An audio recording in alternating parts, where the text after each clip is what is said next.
হ্যাঁ যে আমি ডেফিনিশনে দুই ভাবে বলি কি প্রথম বললাম কি যে refraction is a change in direction of a wave when it travels from one medium to another. Okay fine এখানেও গেছে কিন্তু এখানে হয়েছে এখানে হয় না আসলে বিষয়। এবার সেকেন্ড ওয়েতে ডেফিনিশনটা কি বললাম change in direction of a wave due to change in its speed বা সেটাও তো দুই জায়গায় হয়েছে তাহলে এখানেও এখানে কেন হলো না there must be a reason. এইটার জন্য আপনাকে মাথায় রাখতে হবে লাইটের বা যে কোনো ওয়েভের রিফ্র্যাকশন হওয়ার জন্য the wave must hit the boundary at an angle other than 90 degree. The wave must hit the boundary at an angle other than 90 degree. 90 degree ছাড়া যে কোন অ্যাঙ্গেলে তাহলে রিফ্র্যাকশন হবে। যেমন এখানে দেখেন এই যে ধরো ওয়েভ ফ্রন্ট রাইট ওয়েভ ফ্রন্টের ব্যাপারে তো মনে আছে যে এটা যদি ওয়েভের ডিরেকশন হয় তাহলে এগুলা কি ভাই ওয়েভ ফ্রন্টস রাইট তাহলে এই গ্যাপটা কি ওয়েভলেন্থ।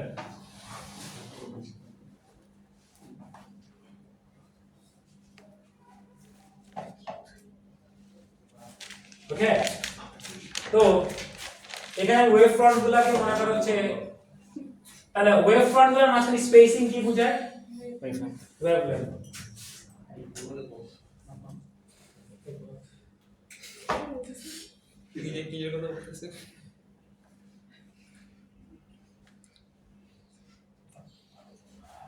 আচ্ছা ধরো এরকম হওয়ার কথা ঠিক না ভাই সে যখন স্লো ডাউন করবে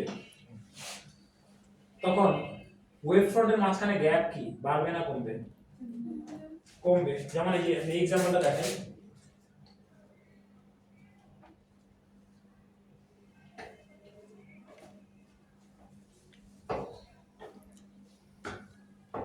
রাইট এরকম স্যার এখানে কেন কমবে বলছি দেখেন ওইখানেও কমবে মানে ব্যাপারটা এটা সহজ ভিতরে কি হবে গ্যাপটা কমবে না যে স্লো ডাউন করেছে তাহলে এখানেও তো যখন কম ভিতরে ঢুকছে কমতে হবে কিনা বলো কিন্তু মজার বিষয়টা কি দেখেন এইখানে পুরো ওয়েভ ফ্রন্ট এট এ টাইম একসাথে স্লো ডাউন করেছে কিন্তু এখানে কি হয়েছে এই দেখেন এই ওয়েভ ফ্রন্টটা আসছিল আসার পথে এক টাইম স্লো ডাউন করেছে এক টাইম কমেছে কিন্তু আরেকটা তো করে নাই কখনো। এবং আরেকটা বিষয় আপনারা জানেন মনে আছে কিনা দেখেন ওয়েভ রে আর ওয়েভ ফ্রন্ট বেন্ড করুক না করুক অলওয়েজ কি থাকে পারপেন্ডিকুলারলি। তাহলে এখন এটা কি পসিবল নাকি এইখানে এটা তোমার হচ্ছে এই যে ওয়েভ ফ্রন্ট দেখেন এই যেটা যদি পারপেন্ডিকুলারলি দেখি এই তাহলে এই যে পারপেন্ডিকুলারলি আছে এরকম তাহলে এটা যদি মনে করা হচ্ছে এখানে আসে এই দেখেন খেয়াল করেছেন কেন বেন্ড করেছে কারণ ওয়েভ ফ্রন্টের একটা পার্ট আগে এন্টার করেছে ওই পার্ট আগে স্লো ডাউন করেছে। এই যে ঘটনাটা এরকম দেখেন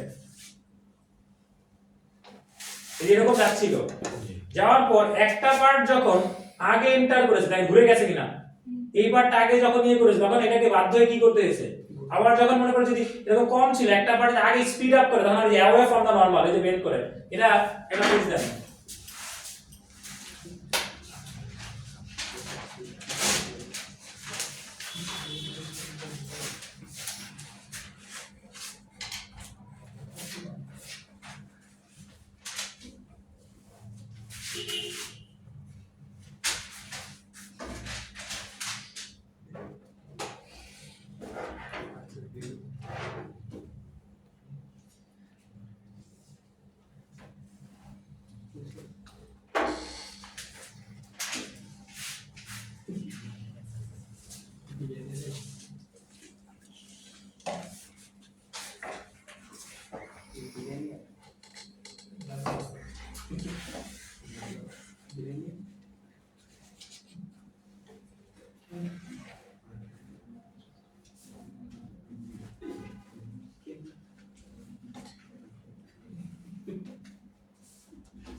ওকে ফাইন এই যে দেখেন আমরা ট্যাবলেট খারাপ দেখি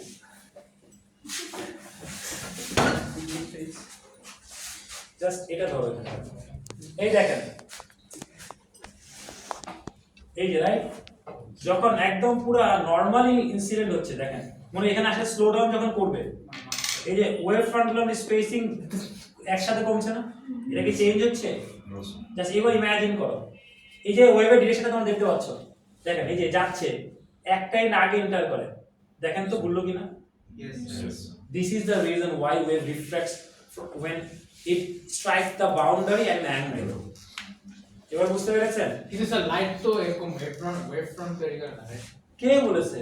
তৈরি করে স্যার। হ্যাঁ, ওই তাহলে ওয়েভ ফ্রন্ট কি শুধুমাত্র আমরা ওয়াটার ওয়েভের জন্য শিখি? বসো, যে কোনো ওয়েভের জন্যই।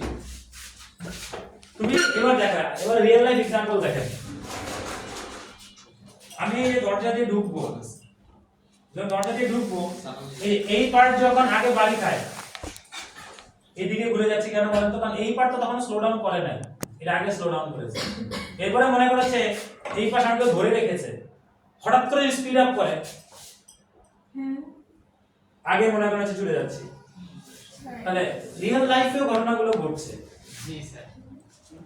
তুমি যখন এখানে যাবে, যেখানে বাড়ি খাও, বাড়ি খাওয়ার কারণে এই পার্টটা দিয়ে বেশি বাধা, মানে বেশি ড্র্যাগ এক্সপেরিয়েন্স করবে, তাহলে এই পার্টটা তখন ইনার্শিয়ার কারণে দিকে এগিয়ে যাচ্ছে। এই পার্ট স্লো ডাউন করলো, তাহলে আমি কি ঘুরলাম কিনা বলেন? যেদিকে যাচ্ছিলাম সেটা ঘুরলাম কিনা? জি স্যার। এখন যদি সামনে ওয়াল আছে, মনে করছে এমনি গিয়ে বাড়ি খেলাম, কোন দিকে ঘুরবো? একদিকেও না। কোনো দিকেই না। স্লো ডাউন দিকেই করবো, কিন্তু ঘুরবো না। স্যার এত ছোট ছোট জিনিস যদি রিয়েল ওয়ার্ল্ডের মধ্যে ইন্টারঅ্যাক্ট করতে পারে, তাহলে কোয়ান্টাম ওয়ার্ল্ড কি এক্সিস্ট করে? এখন বিষয় হচ্ছে তুমি আমার মতো রিলেট করতে পারবে যদি আমার মতো বা আমার কাছাকাছি জিনিস যদি তুমি জানো। তুমি আমি তো একটার সাথে আরেকটা মনে করো হচ্ছে, দেখা যাচ্ছে ফিজিক্সের সাথে রোম্যান্স মিলিয়ে ফেলেছি, তুমি চিন্তা করো। হ্যাঁ, মানে আমি ইমোশন, হ্যাঁ তুমি ইমোশনকে ইমোশন হিসেবে দেখো, আমি ইমোশনকে ক্যালকুলেশন হিসেবে দেখি।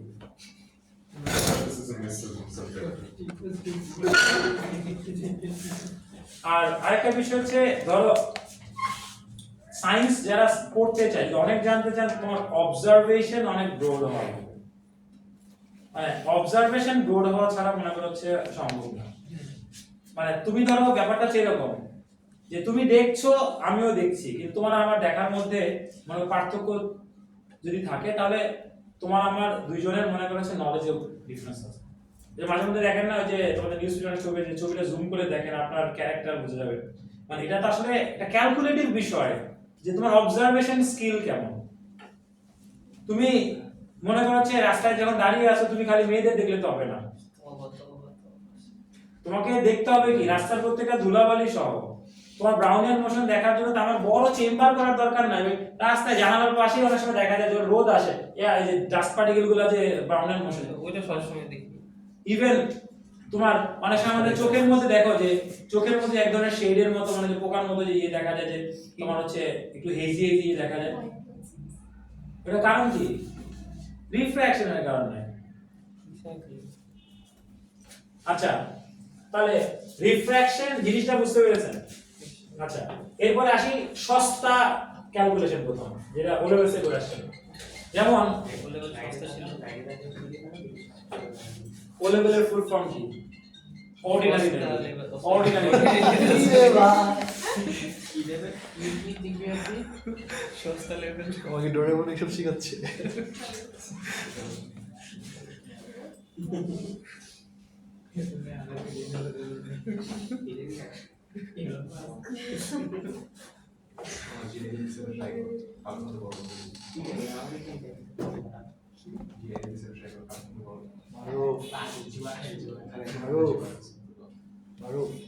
চুপ কি হবে?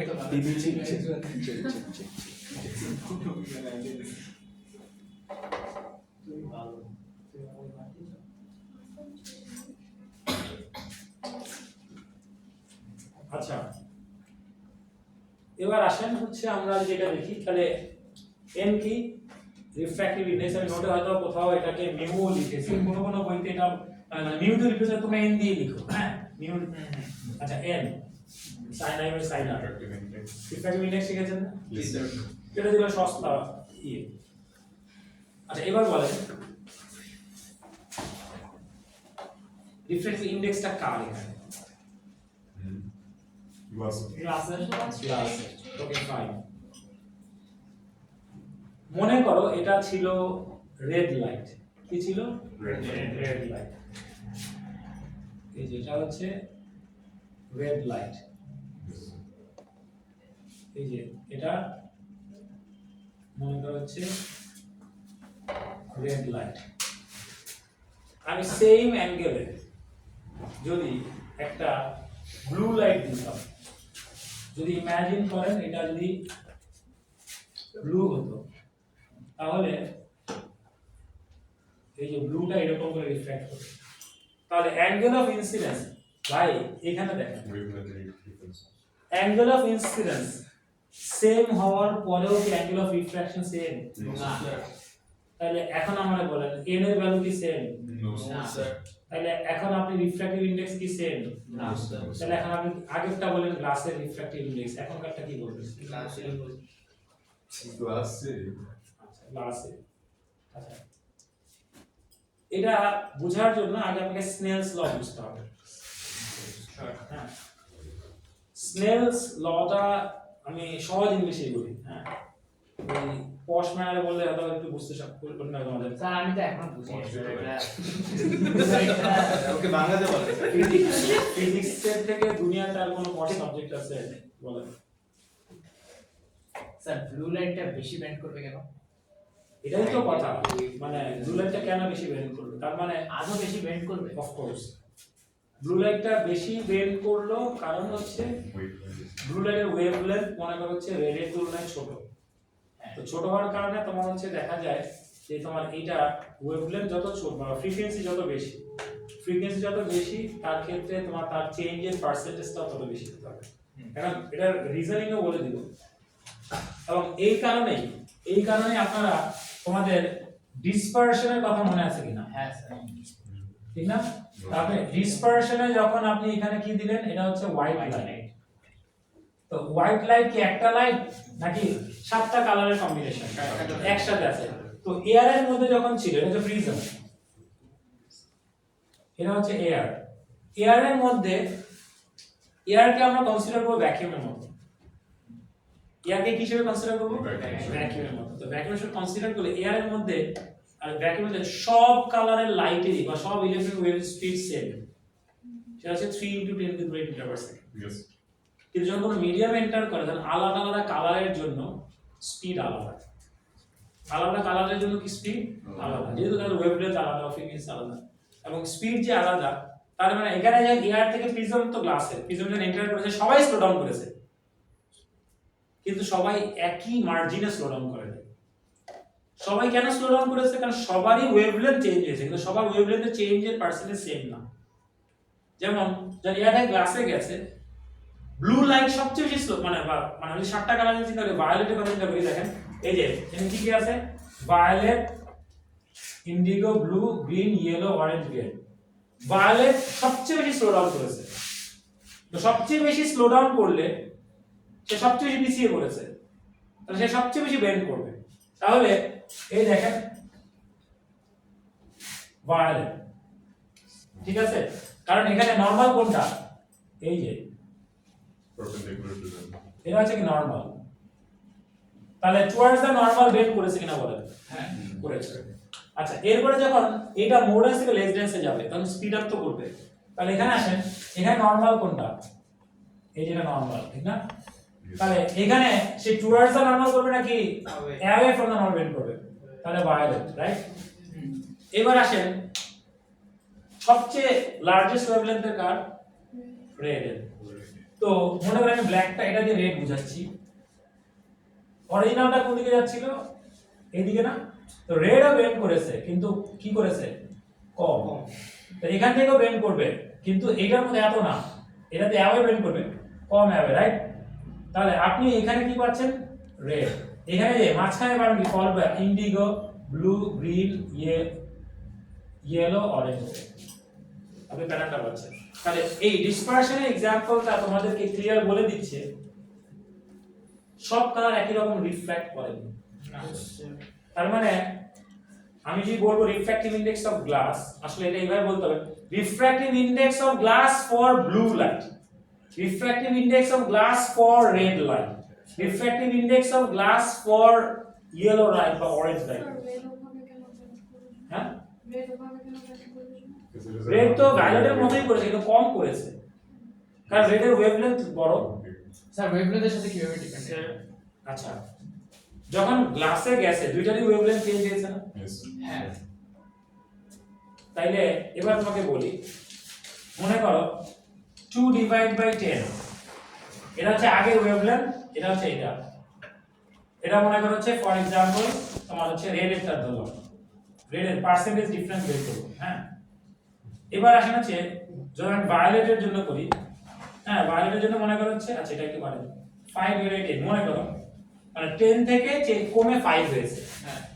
আর মনে করো হচ্ছে ভায়োলেটেরটা মনে করো হচ্ছে ছিল ধরো ফর एग्जांपल 2 থেকে কমে 1 হয়েছে। 2 থেকে কমে কি হয়েছে? 1 হয়েছে। আচ্ছা, বা এরকম সরি, এটা তো আর ধরো আমি বা মনে করো হচ্ছে এটা 5 থেকে কমে তোমার 2 হয়েছে, 5 থেকে কমে কি হয়েছে? 2 হয়েছে। ভ্যালুগুলো কি এখন বা তুমি যদি সেম অ্যামাউন্ট চেঞ্জ করো, ধরো এটা 10 ছিল, এটার ডিফারেন্সটা মনে করো, তো এটা 2 কমেছে, 2 কমলে কত? 8। এটা 5 ছিল, এটাও 2 কমেছে, কমে কত হলো? 3। এবার পার্সেন্টেজ করো, এটা কত আসবে? 80%। হ্যাঁ, মানে আগেরটা 80%, হ্যাঁ। তাহলে বা আমি যদি এবার চেঞ্জটা করি, তাহলে এখানে খেয়াল করেন, এটা বা এভাবে করি যে 10 থেকে কমে 8 হয়েছে, এটা 5 থেকে কমে 3, দুইটা 2 করে কমেছে, এদের সেম মার্জিনও কমে ধরো, তাহলে এখানে চেঞ্জটা কত?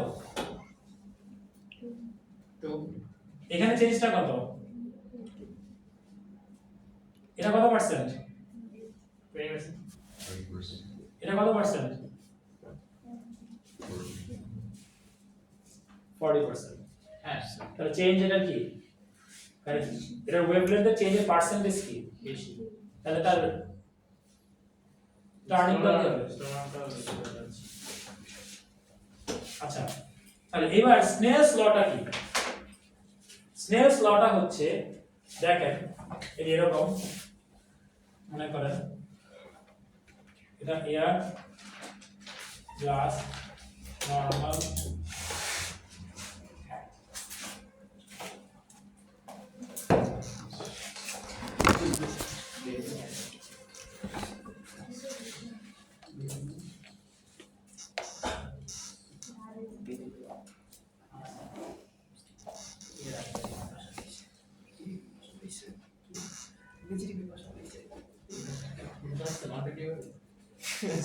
আচ্ছা,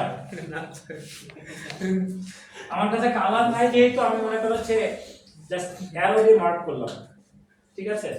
তাহলে এটা ধরো I1, তাহলে এটা কত? R1। মানে আমি যখন অ্যাঙ্গেল অফ ইনসিডেন্স চেঞ্জ করি, অ্যাঙ্গেল অফ ইনসিডেন্স চেঞ্জ করলে কি অ্যাঙ্গেল অফ রিফ্লেকশন সেম থাকবে নাকি চেঞ্জ হবে? তাহলে অ্যাঙ্গেল অফ ইনসিডেন্স I1 থেকে মনে করে যখন I2 করলাম, তখন অ্যাঙ্গেল অফ রিফ্র্যাকশনও R2 হলো। এখান থেকে যখন মনে করে হচ্ছে I3 করলাম, এটা কত হলো? R3 হলো। তাহলে আমি অ্যাঙ্গেল অফ ইনসিডেন্স চেঞ্জ করার কারণে অ্যাঙ্গেল অফ রিফ্র্যাকশন কি হয়েছে? চেঞ্জ হয়েছে। কিন্তু তুমি যদি একবার এদের সাইনের রেশিও নাও, sin I1 by sin R1, এটা যা আসবে এটা equals to sin I2 by sin R2, এটাও সেম আসবে, sin I3 by sin R3, এটাও সেম আসবে, এবং আসবে I ভ্যারি করলে R ভ্যারি করবে, কিন্তু sin I by sin R ratio same থাকবে, কনস্ট্যান্ট থাকবে ততক্ষণ পর্যন্ত যতক্ষণ পর্যন্ত বাউন্ডারি মিডিয়াম দুটো ফিক্স থাকবে। মানে এয়ার গ্লাস বাউন্ডারি, আমি যদি লাইটের রেসিস্ট করি, শুনেন আগে শুনে নেন না, যতক্ষণ পর্যন্ত কি বাউন্ডারি কি থাকবে। সেম এখন তুমি কারণ কি তুমি যদি সেম I1 ও থাকতো, এয়ার থেকে ওয়াটারে গেলে কি একই রকম বেন্ড করতো? না। কারণ স্পিডের ডিফারেন্স তো সেম না। আচ্ছা, তাহলে এটা sin I by sin R constant থাকবে, দুইটা কন্ডিশন আগে বলতে হবে। প্রথম কন্ডিশন হচ্ছে কি, যদি মিডিয়াম দুইটা ফিক্স থাকে। সেকেন্ড কন্ডিশন হচ্ছে যদি colour of the light same থাকে, মানে ওয়েভলেন্থ সেম থাকে। ক্লিয়ার? তাহলে তখন হচ্ছে এদের রেশিও কনস্ট্যান্ট থাকবে, সেইটাকে বলা হয় হচ্ছে refractive index of the second medium মানে যার মধ্যে রিফ্রাকশন হয়েছে not here refractive index of the second medium for that particular color Yes. তাহলে আপনি ওই যে রিফ্রাক্টিভ ইন্ডেক্স শুধু গ্লাস না refractive index of glass for blue light for red light এইভাবে আমাদের বলতে হয় তাহলে স্নেলস লটা কি স্নেলস লটা এরকম যে for a particular pair of media for a particular pair of media and for a particular color of light the ratio of sin I to sin R is always a constant. It is a Snell's law and that constant is called the refractive index of the second medium for that particular color of light. Sir এখন শুধু একটু আমি দেখতে Okay, sure. তোমাদের হচ্ছে Sunday আর হচ্ছে Tuesday ঠিক আছে তুমি শুধু ফিজিক্স না তাহলে সেটা হচ্ছে ডেটটা বলা যাবে সানডে আর টিউসডে সকালে সকাল আর দুপুর আর মানে ওদের জন্য সকাল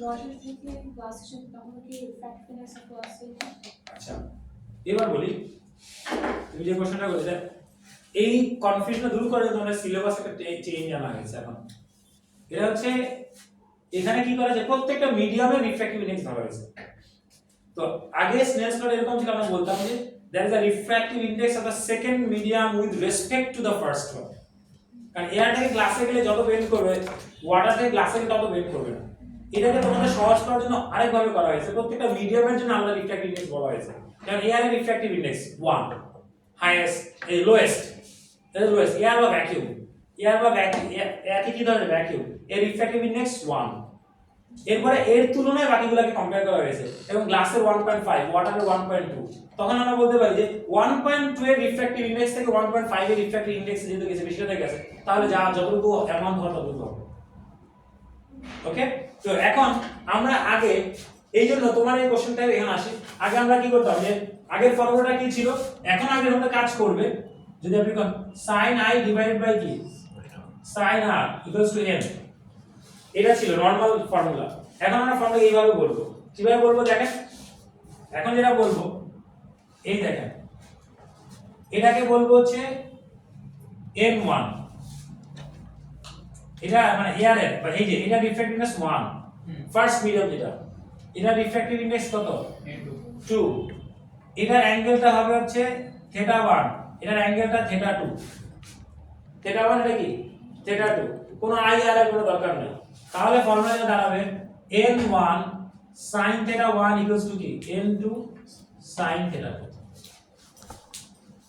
2 n2 sin theta 2 তাহলে n1 হচ্ছে তার মানে কি দুইটারই রিফ্র্যাক্টিভ ইন্ডেক্স আমি দিয়ে দিলাম তাহলে n2 হচ্ছে গ্লাসের রিফ্র্যাক্টিভ ইন্ডেক্স n1 হচ্ছে এয়ারের রিফ্র্যাক্টিভ ইন্ডেক্স থিটা 1 হচ্ছে গ্লাসের নরমালের সাথে এয়ারের মধ্যে এই মিডিয়াম 1 এর অ্যাঙ্গেলটা থিটা 2 মিডিয়াম 2 এর অ্যাঙ্গেলটা এখন যদি এটাকে মিডিয়াম 1 দাও তাও কোনো সমস্যা নাই এটাকে মিডিয়াম 2 দাও তাও কোনো সমস্যা নাই তাহলে লাইট এখন এয়ার থেকে গ্লাসে যাবে গ্লাস থেকে এয়ারে যাবে কোনো কিছু ম্যাটার করে না তাহলে তুমি আগেরটা কি হতো আগে দেওয়া থাকতো এরকম তখন তোমাদের অনেক সময় লাইটটা কিভাবে দেওয়া থাকতো মনে করো গ্লাস থেকে এয়ারে গেছে তো তোমাদের মুখস্থ করেছো এইটা আই এটা আর তখন গ্লাস থেকে এয়ারে যখন গেছে তখন তুমি যদি এটাকে আই ধরো এটাকে আর ধরো তাহলে রিফ্র্যাক্টিভ ইন্ডেক্স গ্লাসের জীবনে আসতো না। তো এয়ারে আসতো Yes. তখন আমরা কি করতাম আর উল্টা করে ধরতাম এটাকে আই আবার এটাকে আর ধরতাম সোজা কথা হচ্ছে এইভাবে এই ফর্মুলাতে সহজভাবে বলি আর যে অ্যাঙ্গেলটা ধরেছেন তা ওই মিডিয়ামের রিফ্র্যাক্টিভ ইন্ডেক্স শেষ তুমি যদি ধরো গ্লাস থেকে এয়ারে গেছে তাহলে তুমি যদি মনে করো যে এইটার অ্যাঙ্গেলটাকে আর ধরো তাহলে তুমি রিফ্র্যাক্টিভ ইন্ডেক্স কার পাবে আর যদি এইটার অ্যাঙ্গেলটাকে আর বসাও তাহলে রিফ্র্যাক্টিভ ইন্ডেক্স কার পাচ্ছে সোজা হিসাব সহজ করে দিল আর এই কনফিউশন দূর করার জন্য আরো সহজ হচ্ছে n1 sin theta ভাই কোন মিডিয়ামটা কোন মিডিয়ামে দেখারই দরকার নাই স্যার এই ফর্মুলা থেকে কি তোমরা ডিরাইভ করেছো কোনটা হ্যাঁ এটা তো সিম্পলিফাইড ফর্মুলা বাচ্চাদের জন্য আর এটা হচ্ছে তোমার একদম আরো স্পেসিফিক মানে এটা যে একই তো দেখো এটা কিভাবে আসে যদি আমি এয়ার থেকে গ্লাসে গেল খেয়াল করেন এয়ার থেকে কই গেল গ্লাসে গেল না মানে চিন্তা করো তাহলে আমার এটা তো আমি আই ধরি তাহলে জিনিস হচ্ছে sin theta 1 divide by sin theta 2 right তাহলে যেহেতু থিটা 2 নিচে তাহলে রিফ্র্যাক্টিভ ইন্ডেক্স কার গ্লাসের আচ্ছা এইবার এবার কি পাচ্ছি দেখেন রিলেশন কি পাবো n2 বাই n1 এটা পাই কিনা হ্যাঁ কারণ আমরা তো জানি ভাই এটার ভ্যালু 1 তাহলে দেখেন তো আপনি ওই ফর্মুলাই পেলেন b n1 এর ভ্যালু কত 1 1 তাহলে কি পেলেন ওইটাই পেলেন সেটা তো আমরা এখন তোমাদের ও লেভেলসে তো সব সময় বলা থাকতো এয়ার থেকে গ্লাস এয়ার থেকে ওয়াটার এয়ার থেকে অন্য মিডিয়াম কিন্তু এখন আমরা দেখবো ভাই শুধু এয়ার থেকে গ্লাস না ওয়াটার থেকে তো গ্লাসে যাবে Yes. তখন আপনি n1 এর ভ্যালু কি 1 না তখন আপনি কোন ফর্মুলা ইউজ করতে হবে এমন চাই না এম চাই এক্স্যাক্টলি তার মানে এক মিডিয়াম থেকে আরেক মিডিয়ামে গেলেই হলো ওকে তাহলে আপনার রিফ্র্যাকশন স্নেলস ল রিফ্র্যাক্টিভ ইনডেক্স আচ্ছা ফর্মুলা এখনো শেষ হয় নাই আচ্ছা তাহলে রিফ্র্যাক্ট আমি একটা করে ফর্মুলাগুলো লিখি দেখেন এই যে ইকুয়েশন লিখি n ইকুয়ালস টু সব যেটা মান্না দ্বারা আমার formula sin i by sin r লিখলাম একটা n1 sin θ 1 ইকুয়ালস টু কি n2 sin θ 2 এরপরে হচ্ছে তোমার ছিল হচ্ছে n equals to 1 by sin c এটা আবার 1 বাই sin θ c ও বলা হয় মানে ক্রিটিক্যাল অ্যাঙ্গেলকে ঠিক আছে এরপর হচ্ছে n ইকুয়ালস টু হচ্ছে তোমার v1 by v2 v1 v2 speed আচ্ছা স্পিডের রেশিও করতে হবে দেখেন এই যে এটার স্পিড দেওয়া আছে স্পিড দেওয়া আছে না এই দেখেন তাহলে গ্লাসের ইফেক্ট আমি 1.5 করে দেখেন এই যে n ইকুয়ালস টু কত 3 ইনটু 10 টু দি পাওয়ার 8 এটা কত 2 ইনটু 10 টু দি পাওয়ার 8 তার মানে 1.5 হয়ে গেছে ক্লাসের এই 1.5 হ্যাঁ সব ক্লাসের না 1. রেঞ্জ আছে 1.4 থেকে শুরু করে আর 1.6 7 8 পর্যন্ত 2.1 ওই যেগুলা ফেক ডায়মন্ডগুলো বানানো হয় না ওগুলো হচ্ছে হাই রিফ্র্যাক্টিভ ইনডেক্সের গ্লাস আর কিছু না তো এখানে আসেন তাহলে এইটা একটা পেলাম এটা তো মাত্র দেখালাম এটা তো আপনারা জানেন বলে ফেলছে যে ক্রিটিক্যাল অ্যাঙ্গেল দিয়ে ক্রিটিক্যাল অ্যাঙ্গেল কি সেটা তো জানেন হ্যাঁ সেটা জানি মনে আছে নাকি দেখাতে হবে আচ্ছা একটু দেখাই দেন ধরেন এটা এয়ার এটা গ্লাস হ্যাঁ এখন মনে করেন হচ্ছে এটা হচ্ছে অ্যাঙ্গেল অফ ইনসিডেন্ট আর এই যে দেখেন এটা হচ্ছে কি উইক রিফ্লেকশন আর এটা হচ্ছে কি স্ট্রং রিফ্র্যাকশন এরপর আপনি এরকম করে অ্যাঙ্গেল আরো বাড়ালেন বাড়াতে বাড়াতে তখন এটা কি এই যে তোমার হচ্ছে উইক রিফ্লেকশন আমি ডট দিয়ে বোঝাচ্ছি তখন একটা সময় কি এরকম করে বাউন্ডারি ঘেঁষে যাচ্ছে না তো এই অ্যাঙ্গেলটা কত ডিগ্রি 90 না তখন দেখেন এখানে কিন্তু উইক রিফ্লেকশনও আছে কিন্তু রিফ্র্যাকশন কি স্ট্রং তাহলে যেই অ্যাঙ্গেল মানে এটা হচ্ছে মোডাস থেকে লেন্সে যাওয়ার জন্য কোথেকে মোডাস থেকে লেন্সে যাওয়ার সময় যেই অ্যাঙ্গেল অফ ইনসিডেন্সের জন্য অ্যাঙ্গেল অফ রিফ্র্যাকশন 90 ডিগ্রি হয় ওই অ্যাঙ্গেল অফ ইনসিডেন্স কে বলা হচ্ছে ক্রিটিক্যাল অ্যাঙ্গেল সি বা থিটা সি यस সি বা থিটা সি আচ্ছা এখন যদি এর থেকে বেশি হয় অ্যাঙ্গেল অফ ইনসিডেন্স ভাই তাইলে কি আর কই ভিতরে দিকে চলে আসবে না তখন কি হচ্ছে এই যে টিআইআর তখন আর কোনো রিফ্র্যাকশনই হয় নাই পুরো জিনিসটাই রিফ্লেক্ট এটা বলে তো এর আগ পর্যন্ত কি উইক রিফ্লেকশন আর এখন এই পুরো এটা টোটাল ইন্টারনাল রিফ্লেকশন তাহলে সেই অনুযায়ী ফর্মুলা আছে এই যে ডাইরেক্ট ক্রিটিক্যাল অ্যাঙ্গেল জানলে মিডিয়ামের রিফ্লেকশন বের করা যায় সি ধরো থিটা সি ধরো স্পিড দিয়ে যখন করা যায় আচ্ছা এখানে আরেকটা বিষয় স্পিড দিয়ে যদি করা যায় তাহলে আবার এখান থেকে ল্যামডা 1 বাই ল্যামডা 2 দিয়ে করা যাবে ওয়েভলেন্থ দিয়ে কেন বলেন তো কারণ কি দেখেন এখানে v 1 বাই v2 v মানে কি f ল্যামডা 1 এটা কি f ল্যামডা 2 কারণ f তো কাটাই চলে যাবে ফ্রিকোয়েন্সি তো কনস্ট্যান্ট তাহলে আপনি শুধু ওয়েভলেন্থ জানলেও করতে পারবেন যেটা মিডিয়াম রিফ্লেকশন বের করা আচ্ছা তাহলে sin i sin বললাম থিটা 1 দিয়ে থিটা 2 বললাম sin c বললাম এটা বললাম v1 v2 বললাম ল্যামডা 1 ল্যামডা 2 বলবো স্যার আমরা আজকে কেমিস্ট্রি করব এই যে শেষ তো আমি শেষে দিয়ে চলে আসছি তোমার হচ্ছে কানেক্টেড তো ক্রিটিক্যাল অ্যাঙ্গেল শেষ আচ্ছা টিআইআর ও শেষ টোটাল রিফ্লেকশন এর ইউজ কি ওই যে আপনারা জানেন অপটিক্যাল ফাইবার রেডিওস্কোপি এটা হ্যাঁ এটা শেষ এরপর হচ্ছে তোমার পালস ইকো টেকনিক তো আমি আগেই করিয়েছি হ্যাঁ, স্যার। তোমার হচ্ছে লাইটের পালস ইকো টেকনিক করাই নাই ওই যে সি বের ডেপথ মেজার করা বা ওই যে গাড়ি তোমার যে পার্ক করার সময় তোমাদের কত ডিসটেন্স আছে মেজার করা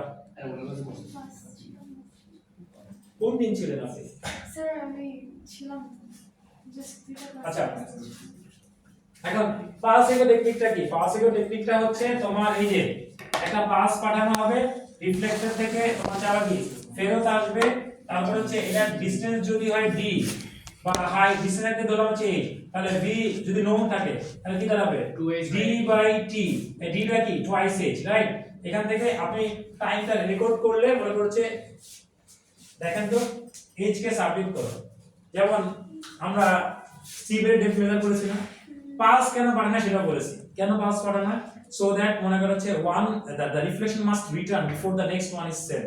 এটা হচ্ছে একটা পয়েন্ট, আমি লিখেও দিয়েছিলাম 0%। আরেকটা পয়েন্ট যদি কন্টিনিউয়াস ওয়েভ পাঠানো হয়, if not a signal sent as a continuous wave, it will be impossible to distinguish between the sent and the received cause, বা তোমার হচ্ছে এভাবে বলা, it will be difficult to distinguish তোমার হচ্ছে the reflection belongs to which তোমার হচ্ছে transmission, clear? আমি জানবে না যে এইজন্য পাস আকারে পাঠানো হয়।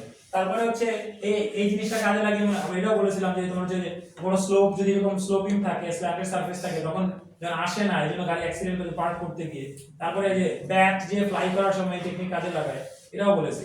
আচ্ছা, একটা ইরেগুলার অবজেক্ট যদি নেই মানে ওইটা দিয়ে করি, তাহলে বুঝবো কেন যে কোন পার্টটা কোথায়? কারণ হচ্ছে রিফ্লেকশনটা আমার ওই ম্যাগনেট কতটুকু রিফ্লেকশন হচ্ছে, মানে ইরেগুলার হলেও মনে করো যে তোমার মাইক্রোস্কোপিক ভাবে তো তার মধ্যে কিছু রিফ্লেকশন আসছে, একদম তো পুরোপুরি তো না, বাট যে অন্যদিকে চলে যাচ্ছে, যদি অন্যদিকে চলে যায় তাহলে পাচ্ছেন না। আচ্ছা, এবার আসা হচ্ছে র্যাডারগুলো কিভাবে কাজ করে। রাইডার কি রেডিও ডিটেকশন এন্ড রেঞ্জিং। র্যাডারগুলো এই যে তোমার স্যার ইরান ইয়েতে এয়ারপোর্টে কোন বিমান কত দূরে আছে, কোন দিকে ল্যান্ড করবে, Genuine question. তারপরে মনে করছে ওয়েদার মনিটরিং সিস্টেম, আমাদের সামনে নিউজ দেয় না একটা ঝড় আমাদের থেকে এত দূরে আছে, এত কিলোমিটার পার আওয়ারে আসছে, এরকম বলে। এটা কেমনে করে জানেন? জাস্ট এখানে মনে হয় যে এটা হচ্ছে ঝড়, মানে টর্নেডো, ওখানে কি ওয়াটার মলিকিউল বা ইয়ে আছে, এই যে এখান থেকে রাডার থেকে কি করবে, পালস পাঠাবে, এটা যাবে গিয়ে রিফ্লেক্ট ব্যাক করে আসতে কি টাইম লাগবে, এটা পাঠানোটা কি লাইট ওয়েভের স্পিডে গেল, আসতে কি টাইম লাগলো সিগন্যালটা, এটা কি ওয়েভ পাঠায়? কোনটা রাডারে মাইক্রোওয়েভ ইউজ করা হচ্ছে, মাইক্রোওয়েভ ইউজ করা হচ্ছে। আর এখান থেকে আপনি টর্নেডোটা কত দূরে আছে আপনি এটা বলতে পারেন, আর তার স্পিডটা ডিটারমাইন করা হচ্ছে ডপলার ইফেক্ট দিয়ে। ওটা ইকুয়েশন আছে যে ওয়েভলেন্থে তো চেঞ্জ যদি কতটুকু আসলো সেটা থেকে তোমার স্পিড সে এবং তোমার দিকে এগিয়ে আসছে না দূরে চলে যাচ্ছে সেটা ডিটারমাইন করা যায়, এটা ডপলার ইফেক্ট দিয়ে করে। তোমার সিলেবাসে যে ওই অ্যাস্ট্রোনমির ওই ইকুয়েশনটা ইউজ করা লাগে, আমরা অ্যাস্ট্রোফিজিক্সে যে একটা ডপলার শিফটের ইকুয়েশন, আচ্ছা ওটা দেখো ক্লিয়ার বিষয়টা। হ্যাঁ। ওটা যে আপনি যে ভি বের করতেন না ভেলোসিটি, হ্যাঁ, হ্যাঁ। ওইটাই এখানে। আচ্ছা, তাহলে এরপরে গেলে এবার মানে আল্ট্রাসাউন্ড করি, লাস্ট পার্ট। আজকে তো অনেক পড়ানো হয়েছে। আল্ট্রাসাউন্ড ইমেজিং, আল্ট্রাসাউন্ড যেন করা হয় আমাদের তোমার হচ্ছে পেটে তোমার যে কোনো প্রবলেম আছে না না, আল্ট্রাসোনোগ্রাফ বলে, কোনটা আল্ট্রাসোনোগ্রাফ। আল্ট্রাসোনোগ্রাফ, হ্যাঁ আমাদের শর্টকাট এখানে ইউজ করা হয় আল্ট্রাসাউন্ড। হ্যাঁ, এখন আল্ট্রাসাউন্ড ইউজ করা হয়, এটা কিভাবে কাজ করে দেখেন। এই যে আপনার স্কিনের ক্ষেত্রে মনে রাখতে হবে এগুলা ডিফারেন্ট লেয়ার আছে, জানেন তো? স্কিনে প্রথমে যে একটা লেয়ার আছে এপিডার্মিসটা, তারপরে ফ্যাটের একটা লেয়ার আছে, তারপরে হচ্ছে ফ্লেশ, তারপরে এরকম করে আলাদা। আচ্ছা, আলাদা আলাদা লেয়ার মানে কি? আলাদা টিস্যু, আলাদা আলাদা ডেনসিটি, আলাদা আলাদা কি ডেনসিটি, তার মানে আলাদা আলাদা স্পিড অফ সাউন্ড। আর ডেনসিটি চেঞ্জ হলে সাউন্ড স্পিড কি হবে? চেঞ্জ হবে। তখন এই যে এখান থেকে মনে করা হচ্ছে ধর একটা মনে করা হচ্ছে সাউন্ড, ডাটা সাউন্ড পাঠানো হলো, এটা গিয়ে কি হলো এখান থেকে রিফ্লেক্ট দেখেন করে, আবার কি করে রিফ্র্যাক্টও করছে। রিফ্র্যাক্ট করার পরে এখান থেকে আবার খেয়াল করেন এখানে কি রিফ্লেকশনও হয়, আবার কি হচ্ছে রিফ্র্যাকশনও হয়। তখন এই যে রিফ্র্যাক্টেড গুলো যেগুলা প্রত্যেকটা বাউন্ডারি থেকে যে সিগন্যালগুলো রিফ্লেক্টেড আসে, আমি তো প্রত্যেকটা মিডিয়ামে জানি এই স্পিড কত, ওই সিগন্যালগুলো আসতে কি টাইমটা ইয়ে করে এবং অ্যামাউন্ট অফ রিফ্লেকশন কি ইন্টেন্সিটি আসলো সেটা টিস্যু ডেপথ সম্পর্কে আমি কি পেয়ে যাব, আইডিয়া পেয়ে যাব। ওইটা কি করে 3D তে বা 2D তে মানে একটা ইমেজিং টেকনিক ইউজ করা হয়। এখন এখানে একটা কাজ তোমরা জানো কিনা আমি জানি না, আলাদা করার আগে এখানে যেটা করে একটা জেল ইয়ে করে, নাম হচ্ছে কাপলিং জেল। কাপলিং জেল, তো এই জেলটা কেন দেওয়া হয়? কারণ হচ্ছে এই যে দেখেন কোন বাউন্ডারি থেকে কতটুকু রিফ্লেকশন হবে, এটা ডিপেন্ড করবে হচ্ছে বাউন্ডারি দুইটার মধ্যে, দুইটা মিডিয়ামের মধ্যে ডেনসিটি ডিফারেন্স অনুযায়ী। এখন আমি এখানে ধরলাম বা এয়ার আর আমার স্কিনের ডেনসিটি ডিফারেন্স তো অনেক হয়, সব তো এখান থেকে রিফ্লেক্ট করে ফেলবে ম্যাক্সিমামটা। এই জন্য এটা জেলে ধরা, জেলটা এমন ভাবে তৈরি করা জেলের আর তোমার আউটার স্কিনের ডেনসিটি সেম, সো যাতে করে বডির বাইরে থেকে রিফ্লেকশনটা মিনিমাইজ করা যায়, পুরোটা যেন ভিতরে একবারে চাপ দিয়ে ধরলেই তো চাপ চাপ দিয়ে ধরলে এয়ার গ্যাপ থাকবে না। থাকবে। হ্যাঁ, ওটা তো এমন না যে পুরো ওই পুরো ভাইব্রেটরটা তোমার স্কিনের সাথে, আর যদি স্কিনের সাথে থাকে ও কি ভাইব্রেট করতো না, তো স্কিন থেকে আলাদা হতো না। আমরা আল্ট্রাসাউন্ড ফিলও করতে পারি না তাইলে না আমি তো তোমার আল্ট্রাসাউন্ড তোমার অডিবল রেঞ্জের বাইরে কেমনে ফিল করবে? ক্লিয়ার থ্রু ভাইব্রেট যে ফ্রি করতে পারছে কেটে বললাম বেশি থাকলে কি করবে তোমার হচ্ছে যেমন ইয়ে করা হয় না তোমার হচ্ছে প্লেট ক্লিন করা হয় না আল্ট্রাসাউন্ড দিয়ে তখন ফিল কেমনে করবে স্যার আমি না ছোটবেলায় নাকি এয়ারপ্রেশার মনে করতাম কোনটা? ওই যে প্লেট রিমুভ করা আল্ট্রাসাউন্ড দিয়ে যে ভেরিফাই করে না রিফ্র্যাকশন শুধু রিফ্র্যাকশন